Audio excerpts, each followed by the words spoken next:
Welcome back. నిన్న ఇందిరా మహిళా శక్తి మహాసభ జరిగినటువంటి విషయం మనకు తెలిసిందే. అండ్ గతంలోనే ఎన్నికల టైంలో కూడా 1 కోటి మంది మహిళలను కోటీశ్వరులను చేస్తా ఆ దిశగా ప్రభుత్వం అడుగులు వేస్తోందా? ఒకవైపు అంటే మహిళలకు సంబంధించి వాళ్ళ ఉన్నతి సాధికారతకు సంబంధించి వృద్ధికి సంబంధించి తీసుకుంటున్నటువంటి పలు నిర్ణయాలపై చర్చిద్దాం. And at the same time గత ప్రభుత్వం మహిళల కోసం ఏం చేసింది, ప్రస్తుతం ఏం చేస్తున్నారు, ముఖ్యంగా ఈ ఎన్నికలకు సంబంధించి రాజకీయ ప్రవేశాలకు సంబంధించి కూడా మాట్లాడుకోవాల్సినటువంటి పరిస్థితి ఉంది. సో ఈ రిజర్వేషన్ల అంశం కూడా పదే పదే తెరపైకి వస్తున్నటువంటి క్రమంలో దీనిపై మాట్లాడదాం. గెస్టులు కూడా సిద్ధంగా ఉన్నారు. ప్రస్తుతం స్టూడియోలో మనతో పాటు ఉన్నారు డాక్టర్ దిలీప్ రెడ్డి గారు, వీరు బీఆర్ఎస్ సీనియర్ నాయకులు. నమస్తే అండి, welcome to the debate. Shankarolla Ravikumar garu, వీరు బీజేపీ సీనియర్ నాయకులు. నమస్తే అండి Ravikumar garu, welcome to the debate. Manavatarai garu, వీరు కాంగ్రెస్ సీనియర్ నాయకులు. నమస్తే అండి మానవతరాయ్ గారు, వెల్కమ్ టు ద డిబేట్. ముందుగా దిలీప్ రెడ్డి గారు, మీతో స్టార్ట్ చేస్తాను. ఈవెన్ మహిళలను పక్కన పెట్టిన వాళ్ళు ఫామ్ హౌస్లోకి వెళ్ళి కూర్చున్నారు అన్నటువంటి విమర్శ చేయడం ఒకటి పక్కన పెడితే, ముఖ్యంగా మీ హయాంలో మహిళల కోసం మీరు చేసినటువంటివి చెప్పమంటే ఐకాన్గా ఉన్నటువంటివి కొన్ని చెప్పండి.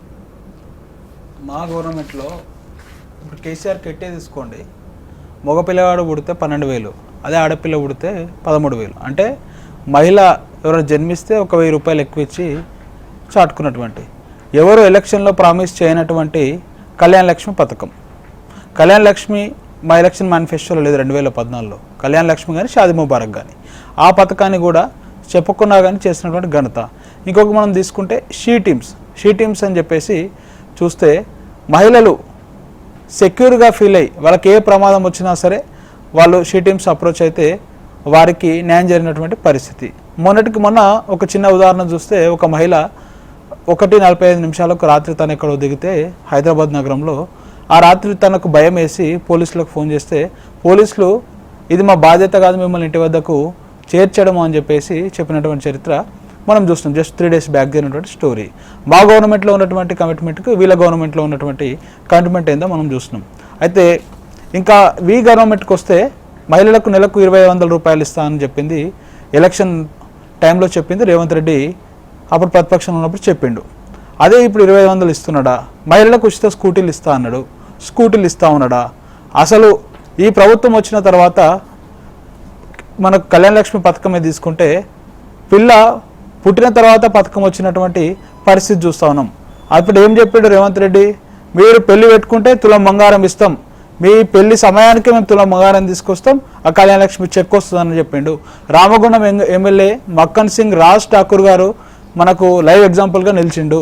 తనకు కళ్యాణ లక్ష్మి చెక్కు పంపిణీ చేస్తూ ఉంటే ఆ ఆడ మహిళ తన పాపతో వచ్చినటువంటి వైనం మనం చూస్తూ ఉన్నాము. అంటే మహిళలకు ఎవరు గవర్నమెంట్లో ఎంత న్యాయం జరిగిందని చెప్పేసి దీన్ని బట్టి మనం అర్థం చేసుకోవచ్చు అని చెప్పేసి చెప్తా ఉన్నాము. అంటే ఇప్పుడు పూర్తిగా ఇప్పుడు మనం తీసుకుంటా ఉంటే అసలు ఒక మహిళలే కాదు ప్రతి రంగంలో వీళ్ళు మోసం చేసిర్రు అని చెప్పేసి చెప్తా ఉన్నాము. అంటే ఇప్పుడు ఏమనంటే బంగారం రేటు పెరిగింది అనే కాన్సెప్ట్ ఉంది. కాకపోతే అప్పుడు మరి ఎలక్షన్ హామీ ఇచ్చేటప్పుడు ఆ రోజు తెలియదా మీకు బంగారం రేట్ అనేది ఎప్పుడు ఒకే రకంగా ఉండదని చెప్పేసి. అంటే ఏదో ఒకటి చెప్పి మభ్యపెట్టి ఈరోజు మహిళలకు మోసం చేయడమే రేవంత్ చెప్తా ఉన్నాడు. 1 కోటి మంది మహిళలను కోటీశ్వరం చేస్తున్నటువంటి తీసుకురావడానికి కావచ్చు, వీళ్ళు సహకారం అందిస్తున్నాం, ఈవెన్ సబ్సిడీలో రుణాలు ఇవ్వడం కావచ్చు, బస్సులు ఇవ్వడం కావచ్చు, ఉచిత బస్సు అంటే సిటీలలో డౌట్ లేదండి. ఉచిత బస్సు అయితే సిటీలో ఉచిత బస్సు గురించి మాకు ఎక్కడ వివాదం లేదండి. అంటే బస్సుల సంఖ్య పెంచాలని చెప్పేసి ఈరోజు నష్టపోతున్నటువంటి ఆర్టీసీకి నెల తను చెల్లిస్తున్నటువంటి 200 కోట్లు చెల్లిస్తే ఈరోజు సక్రమంగా ఉంటుంది. ఈరోజు ఆర్టీసీ పరిస్థితి ఏందో మనం చూస్తూ ఉన్నాం. ఉచిత బస్సు పెట్టడం వల్ల ఏముంటుందండి? ఉచిత బస్సు అంటుండు, ఇంట్లోనేమో ఆడమహిళకేమో ఫ్రీ అంటుండు, మొగాయనకు తీసుకొస్తే డబుల్ టికెట్ కొడతా ఉన్నాడు. 100 రూపాయల టికెట్ 200 చేసి కూర్చోబెట్టి ఆడికి సమానం చేస్తూ ఉన్నాడు. రేవంత్ రెడ్డి మనం మాట్లాడితే పదే 1 కోటి మంది మహిళలను కోటీశ్వరులు చేస్తా ఉన్నాడు. అంటే కోట్ల రూపాయలు. అసలు కోట్లు అంటే ఎంతనో ఈ రేవంత్ రెడ్డి గారికి తెలుసా అని చెప్పి మేము సూటిగా ప్రశ్నిస్తూ ఉన్నాము. తను ఇప్పుడు అసంబద్ధంగా నిన్ను తీసుకుపోయి ఫామ్ హౌస్ గురించి మాట్లాడాల్సిన అవసరం ఏముంది? మాకు ఒక మ్యాండేట్ ఇచ్చారు, మమ్మల్ని ప్రతిపక్షంలో కూర్చోబెట్టారు, మిమ్మల్ని పాలించమని చెప్పారు. అక్కడికి పోయి అసంబద్ధంగా అవసరం లేకున్నా తీసుకుపోయి చిల్లర మల్లర కామెంట్లు పెట్టుకోవడానికి నువ్వు 15 కోట్లు పెట్టి సభలు పెడతా ఉన్నది. అంటే ఒక్కొక్క సభకు రేవంత్ గారు 15 కోట్లు ఖర్చు పెడతా ఉన్నాడు. అసలు ఇప్పుడు ఈ సభలు పెట్టాల్సిన సమయం లేకున్నా రేవంత్ రెడ్డి సభలు ఎందుకు పెడతా ఉన్నాడు అంటే తనకు హైకమాండ్ నుంచి తనకేమన్నా ముప్పు ఉంది, తను ఏమన్నా ముఖ్యమంత్రి తొలగించే అవకాశం ఉందేమో అని ఒక బల ప్రదర్శన చేస్తున్నట్టు విధంగా ఈరోజు ప్రజలు అనుకుంటా ఉన్నారు. చాలామంది నోట్లోంచి వస్తున్నటువంటి మాట ఈరోజు ముఖ్యమంత్రి రేవంత్ రెడ్డి గారికి భయం పుట్టి ఆ భయాన్ని ఈరోజు తన హైకమాండ్కు బల ప్రదర్శనగా ఈ సభలు ఉన్నాయి తప్ప ప్రతిపక్షం ఉన్నటువంటి కేసీఆర్ గారి పైన తిట్టడానికి తప్ప ఈ సభలు ఎటువంటి ప్రజలకు ప్రయోజనం ఉనగూరే సభలు కావు. రవికుమార్ గారు మీ ఒపీనియన్ ఏంటి? జ్యోత్స్న గారు నమస్తే. నమస్తే. ఇప్పుడు మహిళలకు ఈయన ఏదో చేస్తున్నట్టుగా ఏదో అంతా మహిళలకు అన్ని ప్రభుత్వాలు చేస్తున్నాయి, కేవలం కాంగ్రెస్ ప్రభుత్వం ఈ రేవంత్ రెడ్డి ఒక్కడేం చేయట్లేదు. కేంద్రం నుంచి ఇప్పుడు ఈయన వచ్చి జస్ట్ 2.5 years అయింది అంతే. అంతకుముందు 12 సంవత్సరాల నుంచి మహిళలకు చేస్తుంది ఎవరండి? ఇప్పుడు ఈ దేశంలో 2014లో ప్రధానమంత్రి గారు మొదటిసారి ప్రధానమంత్రి అయిన తర్వాత దాదాపు 4 కోట్లకు పైగా ఇల్లు కట్టించినారు. ఈ 4 కోట్లకు పైగా ఇల్లు ఎవరిపైన రిజిస్ట్రేషన్ అయినాయండి? సగానికి పైగా మహిళల పైన రిజిస్ట్రేషన్ చేసినాం. అంతేకాదు ప్రతి ఇంటి ముందు టాయిలెట్ కట్టాలి, మహిళల గౌరవాన్ని కాపాడాలనే ఒక లక్ష్యంతో దేశం మొత్తం మీద ఒక విప్లవంగా తీసుకొని ప్రతి ఇంటి ముందు ప్రతి ఊర్లో ప్రతి ఇంటి ముందు టాయిలెట్ కట్టించి మహిళల ఆత్మ గౌరవాన్ని కాపాడింది నరేంద్ర మోడీ గారు, భారతీయ జనతా పార్టీ కాదండి. అంతేకాదు ప్రతి మహిళ ఇంటి లోపల కట్టెల పొయ్యితో పొగతో బాధపడుతుందని చెప్పేసి ప్రతి మహిళకు ప్రతి వంటింట్లో గ్యాస్ సిలిండర్ ఉండాలని చెప్పేసి ప్రతి ఇంట్లో ప్రతి వంటింట్లో మహిళకు గ్యాస్ సిలిండర్ ఇచ్చింది మోడీ గారు కాదండి, భారతీయ జనతా పార్టీ కాదండి. ప్రతి ఇంటికి కరెంట్ ఉండాలా, ప్రతి ఇంట్లో మహిళకు కరెంటుతో తను పని చేసుకునే విధంగా ఉండాలని చెప్పేసి ప్రతి ఇంటికి కరెంట్ ఇచ్చింది మోడీ గారు కాదండి. దేశం మొత్తం మీద నేను ఏమంటున్నా, గతంలో ఇప్పుడు 12 ఏళ్ళు మీరు అంతకుముందు కాంగ్రెసే కదా, అంతకుముందు కూడా గ్యాస్ కనెక్షన్స్ వచ్చినాయి, అంతకుముందు కూడా ఈ టాయిలెట్స్ నిర్మాణం జరిగినాయి. నేనేమంటున్నానండి, 18 కోట్ల టాయిలెట్స్ నిర్మాణం జరిగినాయి. మరి అంతకుముందు కాంగ్రెస్ హయాంలో ఎందుకు నిర్మాణం చేయలేకపోయిందండి? 4 కోట్ల ఇల్లు కట్టినాము, మరి అంతకుముందు కాంగ్రెస్ పార్టీ ఎందుకు చేయలేకపోయిందండి? ఇన్ని గ్యాస్లు కొన్ని కోట్ల గ్యాస్ కనెక్షన్లు ఇచ్చిన మహిళల కోసం మరి అంతకుముందు కాంగ్రెస్ పార్టీ ఎందుకు చేయలేకపోయిందండి? ప్రతి ఊరికి ప్రతి ఇంటికి కరెంట్ ఇచ్చినాము, మారుమూల గ్రామానికి కూడా కరెంట్ ఇచ్చినాము, మరి అంతకుముందు కాంగ్రెస్ పార్టీ ఎందుకు చేయలేకపోయిందండి? ప్రతి ఇంటింటికి నల్సే జల్ అని చెప్పేసి ప్రతి ఇంటికి నల్లా పైపు ద్వారా నీళ్ళు ఇవ్వగలిగినాం. ఈ దేశం మొత్తం మీద ప్రతి గ్రామానికి మారుమూల గ్రామానికి కూడా నల్లా ద్వారా నీళ్ళు ఇవ్వగలిగినాం. మరి అంతకుముందు కాంగ్రెస్ పార్టీ ఎందుకు చేయలేకపోయిందండి? ఇవన్నీ కూడా మహిళలకు అవసరమయ్యే పనులు కాదా? మహిళల కోసం చేసింది కాదా? అంటే నేనేమంటున్నా, కేవలం ప్రచారం కోసం చేసుకునే పనులు కాదు, మహిళలకు నిజంగా అవసరమైనవని చెప్పేసి మేము చేసినాం కదా. దాని ఒక సంకల్పం తీసుకొని రవి గారు ఇక్కడ మీతో విభేదించడం అని కాదు, ఈవెన్ ఇప్పుడు సీఎం గారు మాట్లాడినప్పుడు కూడా మా టైంలోనే జరిగింది అన్నదాన్ని నేనేమి యాక్సెప్ట్ చేస్తూ చెప్పను. ఎట్ ద సేమ్ టైం మీ టైంలోనే మొత్తం జరిగింది అనేది కూడా ఏకీభవించలేనిది. ఎందుకంటే వాళ్ళు మొదటగా చేసినటువంటివి, మీరు మొదటగా వాళ్ళు ప్రయాణం మొదలు పెట్టిన వాటిని మీరు వచ్చిన తర్వాత డెఫినెట్ గా అదే ఆ ఫాస్ట్నెస్ ఉంటది కదా. సో ఇప్పుడు వాళ్ళు ఇప్పుడు మేము చిన్నప్పుడు చూసాము, ఎవరి ఇళ్లలో వాళ్ళు టాయిలెట్స్ కనుక కట్టుకుంటే ప్రభుత్వం నుంచి 3 విడతలుగా అమౌంట్ వచ్చేది. సో గ్యాస్ కనెక్షన్స్ రావడం చూసాము, గ్రూపులుగా ఏర్పడ్డ వాళ్లకు ఫ్రీగా కనెక్షన్స్ ఇవ్వడం చూసాము, కొనుక్కున్న వాళ్ళని కొనుక్కున్నట్టు కూడా ఉన్నాం. అంటే అటువంటివి కార్యక్రమాలు జరిగాయి. ఒక్కొక్కటి స్టెప్ బై స్టెప్ అంటే వాళ్ళే మొత్తం చేశారని అనట్లేదు. ఈవెన్ మీరు ఈ 12 ఏళ్లలో మొత్తం చేశారనేది కూడా కరెక్ట్ కదా. అంటే మీ వర్షన్ మీరు చెప్పుకున్నప్పుడు మేము కదా అండి అని అంటే అది ఎట్లా కుదురుతుంది? వాళ్ళు చేశారు, మీరు చేశారు. తేడా ఏంటో ఒకసారి గమనించండి. తేడా నేనేమంటున్నా, పథకాలు రూపకల్పన చేయడంలో అందరూ దిట్టనే, ప్లానింగ్ చేయడంలో ప్లాన్స్ అందరికి ఉంటాయి, గూగుల్ కొడితే ప్లాన్స్ వచ్చేస్తాయి. ఆ ప్లాన్స్ ని 100% ఎగ్జిక్యూట్ చేయడం ఇంపార్టెంట్. ఎగ్జిక్యూట్ చేయగలగాల, గ్రౌండ్ లో దించగలగాల ఆ ప్లాన్స్ ని. అది కదా అడ్మినిస్ట్రేషన్ అంటే, అది కదా నాయకుడి లక్షణం అంటే. ఇప్పుడు మరి అప్పుడు కేంద్ర ప్రభుత్వం నుంచి ₹1 పంపిస్తే అవి కేవలం 10 పైసలు లబ్ధిదారులకు చేరుతాయని చెప్పేసి రాజీవ్ గాంధీ గారే వాపోయినప్పుడు, మరి కాంగ్రెస్ పార్టీ ఆ రాజీవ్ గాంధీ గారి తర్వాత కాంగ్రెస్ పార్టీ ప్రధానమంత్రులు 2 ప్రధానమంత్రులు అయ్యారు. వాళ్ళు ఏమైనా చేయగలిగిరా? దాన్ని ఏమన్నా నిర్మూలించగలిగిరా? ఆ దళారీ వ్యవస్థ నిర్మూలించగలిగిరా? మోడీ గారు నిర్మూలించగలిగారు. మోడీ గారు కదా ఇప్పుడు అందరికి బ్యాంక్ అకౌంట్లు ఓపెన్ చేసి డైరెక్ట్ గా కేంద్ర ప్రభుత్వం పంపించిన ప్రతి ఒక్క రూపాయిని లబ్ధిదారుడి అకౌంట్ లో డైరెక్ట్ గా వేస్తుంది. అది మరి అంతకుముందు పివి నరసింహారావు గారి హయాం కావచ్చు, రాజీవ్ గాంధీ గారి హయాం కావచ్చు, మన్మోహన్ సింగ్, మరి ఆర్థికవేత్త అయిన మన్మోహన్ సింగ్ గారి హయాం 10 ఏళ్ల హయాంలో మరి ఆయన ఎందుకు చేయలేకపోయిందండి? నేనేమంటున్నా, ఇప్పుడు మీరు ఏ మారుమూల గ్రామానికైనా వెళ్ళి నేను మన రాష్ట్రంలో చిట్ట చివరి గ్రామం నుంచి వస్తున్నా, కర్ణాటక బార్డర్ నుంచి నేను వస్తా. మా గ్రామంలో కరెంటు లేని ఇల్లు లేదు, టాయిలెట్ లేని ఇల్లు లేదు, అంటే ఇంటి ముందు నల్ల లేని ఇల్లు లేదు. ఇది ఇప్పుడు సాధ్యమైందండి, ఇంతకుముందు సాధ్యమయ్యేది కాదు. మేము మా ఊరికి వెళ్ళాలంటే ఎన్నో ఇబ్బందులు పడేది. ఊరికి వెళ్తే నీళ్లు ఉండవు, కరెంట్ ఉండదు, ఇంటి ముందు పోవడానికి టాయిలెట్ ఉండదు. ఇప్పుడు మన తెలంగాణ ఒకటే చెప్తున్నారా, దేశం మొత్తం గురించి చెప్తున్నారా మీరు రవి గారు? దేశం మొత్తం ఒక నిమిషం వినండి, దేశం మొత్తం మీద ఇవన్నీ కార్యక్రమాలని తీసుకొని వీటిని ఇంప్లిమెంట్ చేయడం ఇంపార్టెంట్ అండి. నేనేమంటున్నా, ఆ ఇంప్లిమెంట్ చేసే సత్తా ఉండాలంటున్నా, ఆ యొక్క సంకల్పం ఉండాలంటున్నా. ఆ సంకల్ప బలం, ఆ సత్తా భారతీయ జనతా పార్టీ నిరూపించుకుంది, మోడీ గారు నిరూపించుకున్నట్టుగా. వాళ్ళు మిషన్ భగీరథ ఒకటి, ఇప్పుడు రాష్ట్రం గతంలో మిషన్ భగీరథ ఒకటి తీసుకొచ్చారు, దాని ఇన్స్పిరేషన్ తోని జల్ జీవన్ మిషన్ వచ్చింది. అవునా? అంటే తెలంగాణకు సంబంధించి ఇక్కడ ఇదే ఎగ్జాంపుల్ మొత్తం దేశం మొత్తం చెప్తారా? అంటే అన్ని చోట్ల ఇదే విధంగా ప్రతి ఇంటికి నీళ్లు వస్తున్నాయి, అండ్ మారుమూల ప్రాంతాల్లో కూడా కరెంట్ ఉంది అంటే అది అందరం ఒప్పుకుందామా? నిజమేనా? ఎందుకంటే ఇప్పుడు ఇంత ముందు దిలీప్ రెడ్డి గారు ఒకటి ప్రస్తావించారు మన రాష్ట్రపతి గారి గురించి, ఇంకా అంటే ప్రమాణం చేయబోతున్నటువంటి ముందు విలేజ్ కు పవర్ ఇచ్చిన పరిస్థితి, అవునా కాదా? నేను విషయం చెప్తానండి.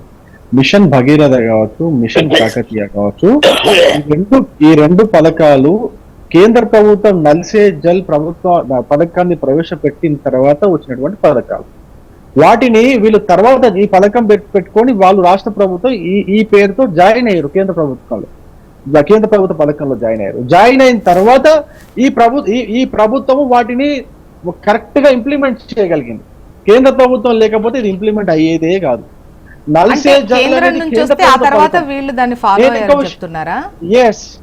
అట్లా కేంద్ర ప్రభుత్వ పథకంలో ఇప్పుడు చూడండి, మీకు ఇంకో చిన్న ఉదాహరణ చెప్తా. విబిజీ రామ్జీ పథకం ఉన్నది, ఇప్పటికీ కూడా ఈ రాష్ట్ర ప్రభుత్వం ఇంకా డైలమాలు ఉన్నది, దాంట్లో జాయిన్ అవ్వాలన్నా వద్దా. దాంట్లో జాయిన్ అవ్వాలంటే 3,000 కోట్ల రూపాయలు రాష్ట్ర ప్రభుత్వం కూడా స్పెండ్ చేయాల్సి ఉంటుంది. అలా చేయడం వల్ల ఎందుకు అసలు కేంద్ర ప్రభుత్వం ఆ లింక్ ఎందుకు పెట్టింది అంటే దాన్ని సక్రమంగా ఇంప్లిమెంట్ చేయడం కుదురుతుందని చెప్పేసి అక్కడ లింక్ పెట్టింది. ఇప్పుడు అది సక్రమంగా ఇంప్లిమెంట్ అవుతుంది, ఎక్కడ కూడా దాంట్లో ఎటువంటి అవకతవకలకు అయ్యే అవకాశం ఉండదు అనమాట. దానికోసం పెట్టింది. డబ్బులు కడితే అవకతవకలు ఉండయా? మీకు ఇంకొక ఉదాహరణ చెప్తా. ఆరోగ్యశ్రీ పథకం 10 లక్షలు అన్నారు. ఆరోగ్యశ్రీ పథకం 10 లక్షలు ఎక్కడ కూడా ఇంప్లిమెంట్ అవ్వట్లేదు. ఇప్పటికీ కూడా మన ఏదైతే ఆయుష్మాన్ భారత్ పథకం ఏది ఉన్నదో, ఆయుష్మాన్ భారత్ పథకంలో చేరడానికి ఇప్పటికి కూడా డైలమాలు ఉన్నది ప్రభుత్వం. ఆయుష్మాన్ భారత్ పథకంలో చేరితే సమాధానం తీసుకుంది, కేంద్ర ప్రభుత్వం ఏదైతే డబ్బు ఇస్తుందో దాంట్లో రాష్ట్ర ప్రభుత్వం వాటా ఇచ్చి 10 లక్షల రూపాయలు ఆరోగ్యశ్రీని ఇంప్లిమెంట్ చేస్తారు. ఇప్పుడు పథకాలు ఇదే విధంగా ఉంటాయండి. ఇప్పుడు మెట్రో గురించి నేను ఒక చిన్న ఉదాహరణ కూడా చెప్తాను. మెట్రో 2వ దశ గురించి మాట్లాడతాను. మెట్రో 2వ దశలో 50% కేంద్ర ప్రభుత్వం పెట్టాలో, 50% రాష్ట్ర ప్రభుత్వం పెట్టాలా. రాష్ట్ర ప్రభుత్వం ఆ డబ్బులు 50% ఏదైతే 13,000 కోట్లు పెట్టాలో దాన్ని సేకరించడానికి నానా ఇబ్బందులు పడుతున్నది. అంతకుముందు ఎల్ఎన్టీ నుంచి తీసుకోవడానికి ఏదైతే 17,000 కోట్ల రూపాయలు ఏదైతే పే చేసినారో, 12 + 5,000 కోట్లు ఏదైతే పే చేసినారో దానికోసం కూడా కేంద్ర ప్రభుత్వం రైల్వే శాఖ నుంచి అప్పు ఇప్పించింది. ఎల్ఎన్టీ నుంచి అంటే ఏ పథకం మళ్ళీ మీ వాయిస్ తీసుకుంటాను ఒకసారి. 30 సెకండ్స్ మాకు ఇచ్చారు, ఆయన నాకు ఇచ్చిన తర్వాత చాలా సేపు. రవి గారు ఇప్పుడు ప్లీజ్ మానవతరాయ్ గారు మాట్లాడండి. ఇప్పుడు మహిళలకు ఈ దేశంలో చేసిన ప్రభుత్వం ఏంటంటే కాంగ్రెస్ ప్రభుత్వం. 1950లోనే అంతకు పూర్వం మహిళలకు ఓటు హక్కు లేదు. అట్లాంటిది మహిళలకు ఓటు హక్కు ఉండాలి, వాళ్ళు రాజకీయాల్లో ప్రాధాన్యత ఉండాలని చెప్పి ఆలోచన చేసిన ప్రభుత్వం కాంగ్రెస్ ప్రభుత్వం. మహిళలకు మొట్టమొదటిసారి రిజర్వేషన్లు పంచాయతీలో, గ్రామ పంచాయతీలో, వ్యవస్థలో రిజర్వేషన్లు ఉండాలని చెప్పేసి తీసుకొచ్చింది రాజీవ్ గాంధీ గారి ఆలోచన. అమలు చేసింది కాంగ్రెస్ ప్రభుత్వాలు. మహిళలకు అవకాశం దొరికినప్పుడల్లా మహిళా సాధికారతకు కాంగ్రెస్ ప్రభుత్వాలు పడబడుతుంది. అసలు మహిళలకు మహిళా సంఘాలు ఏర్పాటు చేసి మహిళలకు వడ్డీ లేని రుణాలు ఇవ్వాలనే ఆలోచనే కాంగ్రెస్ పార్టీది. మొదట పావలా వడ్డీ అన్న తర్వాత వడ్డీ లేని రుణాలు అన్నదే కాంగ్రెస్ ప్రభుత్వాలు. కాబట్టి ఈ రాష్ట్రంలో సుమారు 67 లక్షల మందిని అంటే 1 కోటి మంది మహిళల్ని కోటీశ్వర్లు చేసే లక్ష్యంతో కాంగ్రెస్ ప్రభుత్వం పనిచేస్తుంది. గతంలో 10 ఏళ్లలో బీఆర్ఎస్ ప్రభుత్వము వాళ్ళకు 10 ఏళ్లలో 70,000 కోట్ల రుణాలు ఇచ్చి అందులో మళ్ళా బ్యాంకులకు ఎగ్గొడితే 4,000 కోట్ల రూపాయల రుణాలను సంబంధించిన వడ్డీలను కాంగ్రెస్ ప్రభుత్వం చెల్లించింది. ఈరోజు అసలు మహిళలకు దాదాపు 553 బస్సులు ఇచ్చి వాళ్ళని డిపోలకు ఏర్పాటు చేసి మహిళలను బస్సు యజమానులు చేస్తున్నాం, పెట్రోల్ బంకులు యజమానులు చేస్తున్నాం. అదేవిధంగా రుణ పరిమితిని మహిళలకు గతంలో 5 లక్షలు దాటి మించలేదు. గతంలో అడిగితే హరీష్ రావు గారు లాంటి వాళ్ళని అడిగితే 5 లక్షలే ఎక్కువ రుణాలు ఇవ్వటం మహిళలకి అని చెప్పేసి అవమానపరచడం జరిగింది గత ప్రభుత్వం. కానీ ఈరోజు ఆ వడ్డీ మహిళలకు తీసుకునే రుణాలని 10 లక్షల వరకు పెంపు చేయడం జరిగింది. ఇప్పటికి 30 నెలల కాలంలో 61,000 కోట్ల రూపాయలు మహిళలకు మరి రుణాలు ఇచ్చిన కార్యక్రమం కాంగ్రెస్ ప్రభుత్వం చేపట్టింది. కాబట్టి ఒకసారి ఆత్మ పరిశీలన చేసుకోవాలి. మాట్లాడితే టాయిలెట్లు అంటే మేము 2004 నుంచి 2014 వరకు 9 కోట్ల టాయిలెట్లు నిర్మించాం. ఆ తర్వాత మీరు కొనసాగించారు ఆ పథకాన్ని. అదేవిధంగా విద్యుత్ అంటే మేము దాదాపు ఈ దేశంలో విద్యుత్ లేని గ్రామాలను 2014 కల్లా మేము దాదాపు అన్ని గ్రామాలకు విద్యుత్ సరఫరా ఇచ్చేస్తే మేము యూపీఏ 2 ప్రభుత్వం దిగిపోయే సమయానికి 18,500 గ్రామాలకు మాత్రమే విద్యుత్ లేదు. మేము మళ్ళీ అధికారం కొనసాగించినట్లేదు వాటికి కూడా విద్యుత్ ఇచ్చేది. నేను చెప్పింది కాదు, అధికారిక గణాంకాలు చెప్తున్నాయి, మీరు తెలుసుకోండి. టీవీ ముందు కూర్చొని ఏది పడితే అది మాట్లాడి తప్పులు తప్పు చేద్దాం అంటే కాదు. మళ్ళీ రాండి హెచ్ఎంటీవీ పోదాం. యూపీఏ హయాంలో 2014లో బీజేపీ చేతిలో ప్రభుత్వం పెట్టినప్పుడు 18,500 సంబంధించినటువంటి కనెక్షన్లు లేవు, వాటికి మీరు ఇచ్చారు. ఇంకేముంది చెప్పండి. మా కొనసాగించారంటే కాంగ్రెస్ పార్టీ చేస్తున్న అభివృద్ధిని మీరు కొనసాగించారు, టాయిలెట్ నిర్మాణమైనా ఏది ఏమైనప్పటికీ. కాబట్టి మహిళలను రాజకీయంగా ఆర్థికంగా అదేవిధంగా అన్ని రకాలుగా సమగ్రంగా ఎదిగేందుకు కాంగ్రెస్ ప్రభుత్వాలు కృషి చేస్తున్నాయి. ఇప్పుడు కృషి చేయడం జరుగుతుంది. ఒకసారి చూడండి, ఇప్పుడు వాళ్ళ బతుకమ్మ చీరకు మా ఇందిరమ్మ చీరకు తేడా వ్యత్యాసం చూడండి. ఆ బతుకమ్మ చీర పొలాల్లో దిష్టిబొమ్మ అంటే పక్షులు రాకుండా పందులు రాకుండా వేలాడదీసేవాళ్ళు, కట్టేవాళ్ళు. దిష్టిబొమ్మ వేలాడదీసినట్టు చీరలు కట్టుకునేది. ఏ ఊరు పోయిన రోడ్లెమ్మటి చీరలు వేలాడదీస్తుండే. కానీ ఇలా ఆత్మగౌరవంతో ఆడపడుచులంతా కూడా రేవంత్ రెడ్డి ఇచ్చినటువంటి ఇందిరమ్మ చీర కట్టుకొని పండగల్లో పబ్బాల్లో సంప్రదాయ అందరికీ అంటే ఉన్న జనాభా ప్రకారం దాదాపు ఇప్పటి వరకు గ్రామీణ ప్రాంతాల్లో ఇచ్చిన దాదాపు 1 కోటి మందికి ఇవ్వాలనుకున్నాం. కొంతమంది ఎందుకంటే చేనేత కార్మికులు కూడా పని కల్పిస్తాం. ఈ విధంగా వచ్చినటువంటి వాటినన్నిటిని కూడా పంపకాలు చేస్తున్నాం, మిగిలిన కూడా ఇచ్చే కార్యక్రమం. అప్పుడు మనం ఏదో సూరత్ నుంచో లేకపోతే వేరే రాష్ట్రాల నుంచో మహిళలందరికీ అన్న ఇది ఇప్పుడు సంఘాల వరకు మాత్రమే ఇస్తే మిగతా మహిళలు పరిస్థితి ఏంటి? వాళ్ళకి ఇవ్వరా? అంటే ఇప్పుడు మహిళా సంఘాలు 60 లక్షల దాకా ఉన్నారండి, 67 లక్షల దాకా ఉన్నారు మహిళా సంఘాల్లో ఉన్నటువంటి సభ్యులు. వాళ్ళకే మొదటి ప్రాధాన్యత ఇస్తున్నాం. దాదాపు గ్రామీణ ప్రాంతాల్లో ఉన్నటువంటి మహిళా సంఘాలు బీఆర్ఎస్ అందరికి ఇచ్చిందంటే ఆ ఇచ్చిన చీరలు ఏందండి? దిష్టి బొమ్మలు ఒకటే రంగు చీర. కాబట్టి మేము ఇక్కడ ఏంటంటే మేము కూడా అందరికి ఇవ్వబోతున్నాం. ఎందుకంటే రాష్ట్రంలో ఉన్నటువంటి మహిళలందరికీ ఇవ్వాలంటే చేనేతలు మన దగ్గర ఉన్న చేనేతలకు ఇస్తున్నాం, వాళ్ళందరికీ పని కల్పిస్తున్నాం. వాళ్ళు చీరలు నేచి ఇచ్చేసరికి సమయం పడుతుంది. కాబట్టి వంతుల వారీగా ఇచ్చేస్తున్నాం చీరలు. సూరత్ నుంచో లేకపోతే వేరే రాష్ట్రాలకు లబ్ధి చేరే విధంగా 100 రూపాయల చీరను 300 పెట్టుకొని మరి కమిషన్ల రూపంలో వాళ్ళ పార్టీ ఖజానాలో వాళ్ళ జేబుల్లో వేసుకునే విధంగా కాదు. ఇక్కడ ఉన్నటువంటి చేనేత పరిశ్రమకు ఆసరాగా ఈ ప్రభుత్వం వంతుల వారీగా అన్ని సమాజంలో ఉన్నటువంటి మహిళా సోదరులు అందరికి కూడా ఇచ్చే కార్యక్రమాన్ని గత ప్రభుత్వంలో అమలైనటువంటి కిట్స్ కావచ్చు, అంటే మీరు పేరు మార్చండి కాకపోతే కిట్ కావచ్చు, లేదంటే ఆడబిడ్డ పుడితే మగపిల్లాడు పుడితే ఇచ్చేటువంటి అమౌంట్ కావచ్చు. సో వీటన్నింటికి సంబంధించి కూడా ఎందుకు ఆ పథకాలు పట్టించుకోవట్లేదు? ఇవి మహిళకు ఉపయోగపడేటివే కదా. ఇప్పుడు మహిళలను అడగని చెప్తారు. ఇలా రేవంత్ రెడ్డి మహిళలకు 2,500 రూపాయలు ఇస్తాం బరాబర్, కానీ ఇవ్వకపోయినా ఈ 2,500 కాదు మమ్మల్ని లక్షాధికారులు కోటీశ్వరం చేస్తాడు, మాకు వడ్డీలు రుణాలు ఇస్తాడు, 10 లక్షల వరకు రుణాలు మానవతరైజర్. ఇప్పుడు హాస్పిటల్ నుండి బయటకు వచ్చేటప్పుడు ఇచ్చే 13,000 వాటికి సంబంధించి ఈవెన్ కిట్ కి సంబంధించి ఇప్పుడు బాలింతలకు అది ఇంపార్టెంటే కదా. అంతకన్నా ఎక్కువ మేలు జరుగుతుంది మేడం రేవంత్ రెడ్డి సర్కార్లో.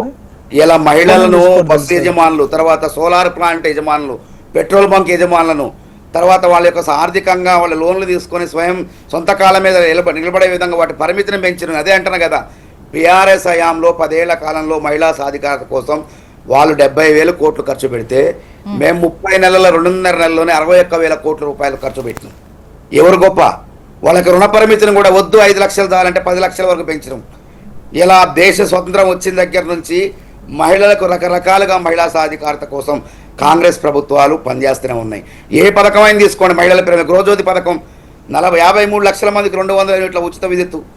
అదేవిధంగా మహాలక్ష్మి పథకంలో ఇలా 10,500 కోట్ల మంది మహిళలు ఇలా ఆ గౌరవంతో ఇలా బస్సుల్లో ప్రయాణం చేస్తున్నారు. తండ్రి మీద, బిడ్డ మీద, లేకుంటే కొడుకుల మీద ఆధారపడకుండా పుణ్యక్షేత్రాలు సందర్శించుకుంటున్నారు, పుట్టింటికి పోతున్నారు, శుభకార్యాలకు హాజరవుతున్నారు. ఈ విధంగా చేస్తాను చూసి తట్టుకోలేకపోతున్నారు బీఆర్ఎస్ పార్టీ వాళ్ళు. కాబట్టి మేము ఏమంటున్నాం అంటే ఈ మహిళలను అడగని చెప్తారు, మనం కాదు, మనం చర్చాటం కాదు. మహిళలు తీసుకుంటే బాగుంటుంది. తీసుకుందామంటారా? తీసుకోండి. నిజమైన మహిళ ఇప్పుడు బస్సుల్లో ఉచితంగా ప్రయాణం చేస్తే ఆనందం వేరుంటది. నాకైతే పార్టీలతో ఏం సంబంధం ఉండదు కదా, బట్ నేను చెప్తున్నాను సిటీ అట్లా కాదండి, దాని గురించి కాదు. మీరు బస్సులో ఎప్పుడైనా ప్రయాణం చేశారా? వినండి, నేను మంచిగా చెప్తున్నా. అరే నేను ఏమంటున్నా, మీరు బస్సులో ప్రయాణం చేశారా? మీరు ఇప్పుడు ప్రయాణం చేస్తే ఆనందం వేరే ఉంటుంది. ఇప్పుడు వరంగల్లో లేకుంటే మీరు ఎటైనా పోవాలనుకోండి, కేరళ కూడా 400 రూపాయలు. నేను డెఫినెట్ గా చెప్తున్నాను, ఉచిత బస్సు అనేది డౌట్ లేదండి.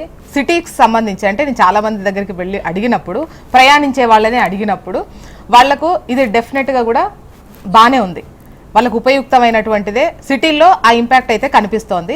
ఈవెన్ బీఆర్ఎస్ కూడా అంది కదండి, బస్సు ఒకటి బెటర్ గానే ఉంది అని చెప్పేసి, బస్సు ఒకటే సక్సెస్ అయింది, మిగతా చూస్తారు. అది ఆ మధ్యలో ఏదో కామెంట్ కూడా చేశారు.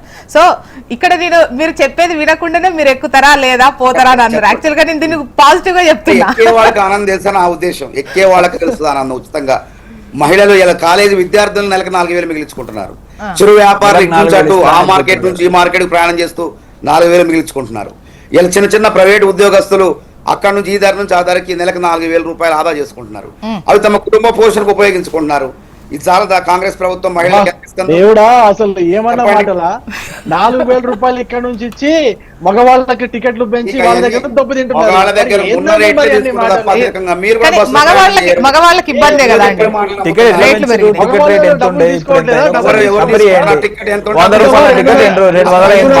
అట్లా కాదండి. కాబట్టి మీరు ఓర్చుకోలేకపోతున్నారు.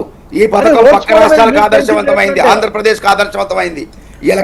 ఢిల్లీని ఆదర్శంగా తీసుకొని మీరు చేసిన మేము అనొచ్చు కదా. ఆమ్ ఆద్మీ పార్టీ ఇంప్లిమెంట్ ఎప్పుడో చేసింది, మరి దాని తర్వాత మీరు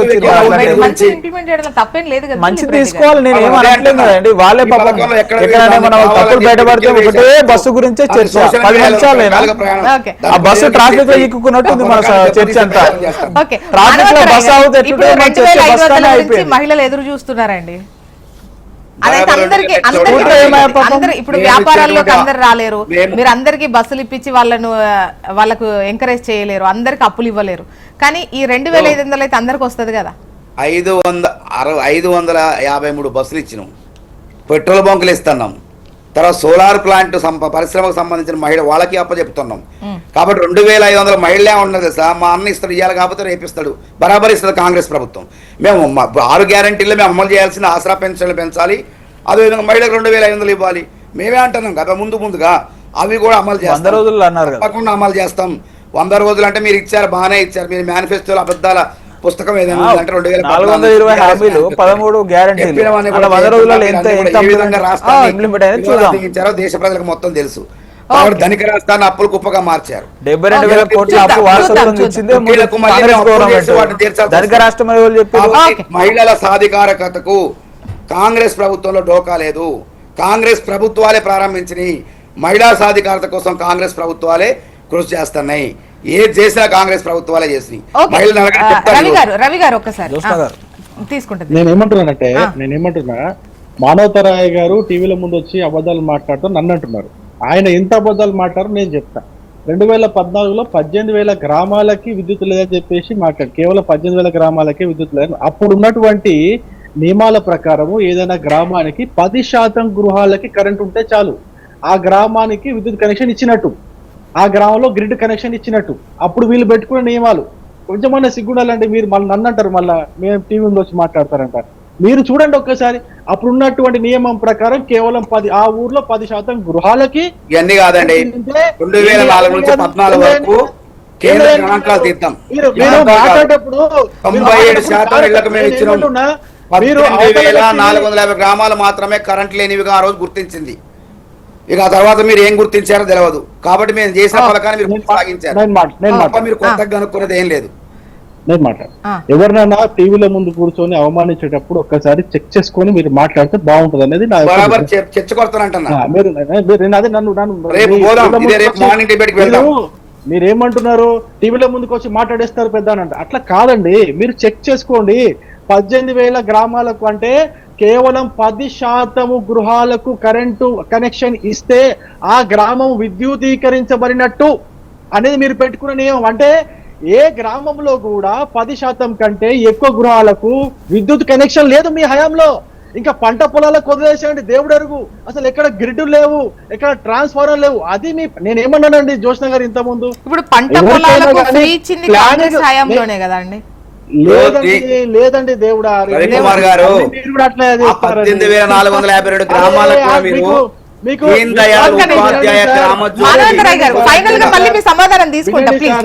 వినండి సార్ మీరు నన్ను అన్నందుకు నేను ఇంత డీప్ గా వెళ్తున్నా, లేకపోతే ఇంత డీప్ గా వెళ్ళేవాడిని కాదు, సబ్జెక్ట్ చేసేవాడిని కాదు.